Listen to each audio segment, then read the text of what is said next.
दे दीजिए. Keep your assignments here, okay? Thank you.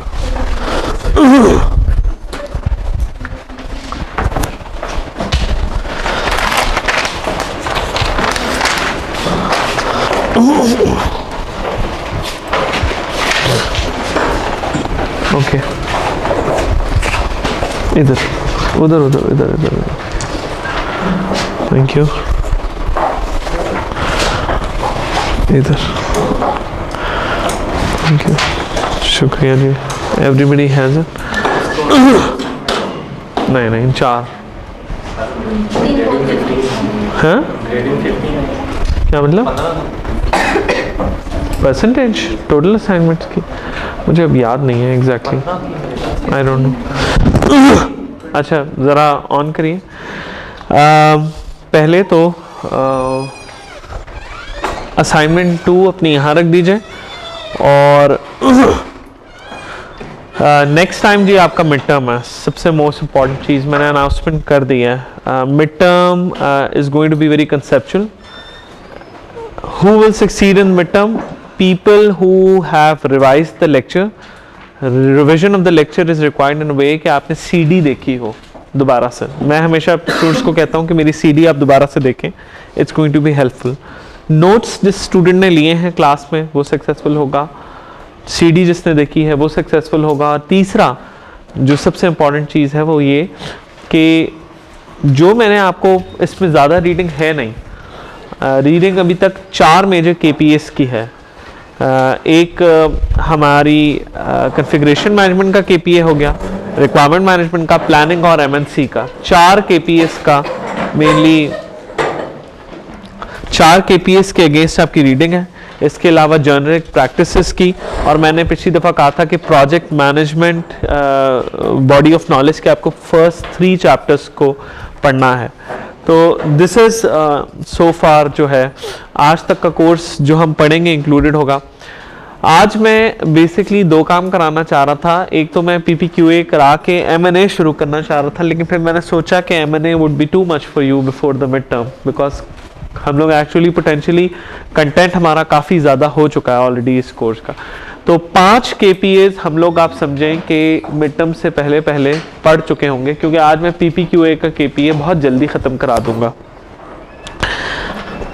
Mid term के लिए वक्त पे आइएगा. मिड टर्म तकरीबन आपका 2 घंटे का है और ठीक ठाक कंसेप्चुअल क्वेश्चंस है.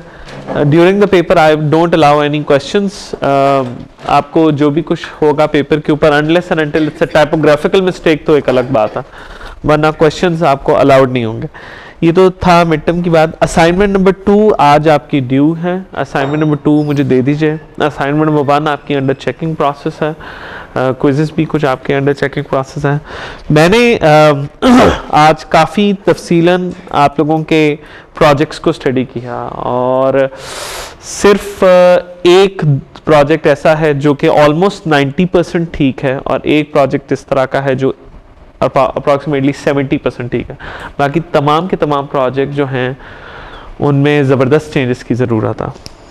Severe changes to an extent कि आपके किसी के रिसर्च क्वेश्चंस नहीं सही, किसी के हाइपोथेसिस नहीं सही, कोई एब्स्ट्रैक्ट में पता नहीं क्या गपशप लिख रहा है.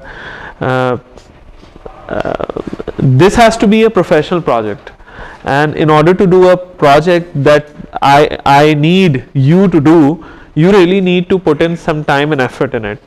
तो पहले तो मैंने किया ये कि मैंने कमेंट्स लिखना शुरू किए एक वर्ड फाइल पे, लेकिन फिर मुझे रियलाइज़ हुआ कि मैं क्या कमेंट लिखूँ. मैं ये कमेंट लिखूँ कि सब गलत है, तो पोटेंशियली कुछ तकरीबन 80% प्रोजेक्ट्स इस तरह के थे कि उनमें हर चीज़ ही गलत है.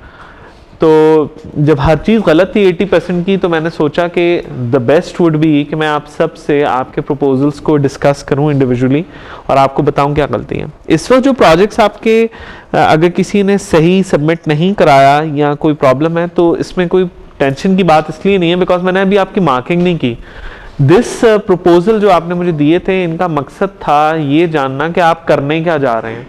तो मैं नहीं चाहता कि आप वो करने जाएं जो कि मैं नहीं चाहता या जो कि डिजायर्ड नहीं है. हैविंग सेड सो, आज के लेक्चर में तकरीबन 1-1.5 घंटे का लेक्चर करके उसके बाद मैं आपको टाइम दूंगा, 1 बाय 1 ग्रुप्स आएंगे और मेरे से अपना प्रोजेक्ट डिस्कस करेंगे। और तकरीबन टेंटेटिवली मैं हर ग्रुप को 10 से 15 मिनट दूंगा, जिसमें मैं आपको बताऊंगा आपकी क्या गलतियां हैं, मुझे क्या प्रॉब्लम्स लग रहे हैं, क्या इश्यूज हैं। Project is very important for this course. If you don't clear the project, I don't clear you, no matter you getting 85 marks. आप फुल बाकी मार्क्स भी ले लें, अगर आप प्रोजेक्ट नहीं क्लियर करते तो आप कोर्स नहीं क्लियर करेंगे। इसलिए आज एक तो आपके प्रोजेक्ट्स के ऊपर डिस्कशन करना, दूसरी चीज़ ये है कि कुछ लोग मुझे कॉल करके डीएल स्टूडेंट्स पूछ रहे थे कि असाइनमेंट आ जाएगा। बड़ा क्लियर बात है कि जो डीएल स्पेशल असाइनमेंट्स हैं वो जिस डेट पे मैंने मांगी होती हैं उसी पे देनी होती हैं डीएल्स ने, और जो रेगुलर असाइनमेंट है, जिस तरह असाइनमेंट 2 है, वो डीएल सबमिट करा सकते हैं 2 दिन के बाद गैप से। अगर आपकी असाइनमेंट 2 अब से मुझे लेट मिलती है, यानी कि आज रात 9 बजे 10 बजे के बाद मिलती है, तो कल से उस पर पेनल्टी चार्ज होगी ऑफ 30% पर डे। तो अपनी असाइनमेंट मुझे मत दीजिए या दें तो 3 दिन बाद तो देने का कोई फ़ायदा ही नहीं है, because it will potentially go up to 90%। तो these are few things that I wanted to discuss. थोड़ा सा चलते हैं, फिर नमाज की एक शॉर्ट ब्रेक लेंगे and then we will come back नमाज की ब्रेक के बाद, और पीपीक्यूए के बारे में सीखेंगे कि क्या है। पिछली दफ़ा मैंने आपको पढ़ाया था प्रोजेक्ट मैनेजमेंट के 2 इंपॉर्टेंट केपीएस। एक केपीए था प्रोजेक्ट प्लानिंग का और दूसरा केपीए था प्रोजेक्ट मॉनिटरिंग एंड कंट्रोल का।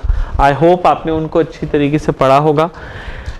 आईपीएम इंटीग्रेटेड प्रोजेक्ट मैनेजमेंट एक हायर लेवल केपीए है, जो कि या तो सीएमएमआई के वर्जन 1.3 के अंदर 4th या 5th लेवल पे फॉल इन करता है।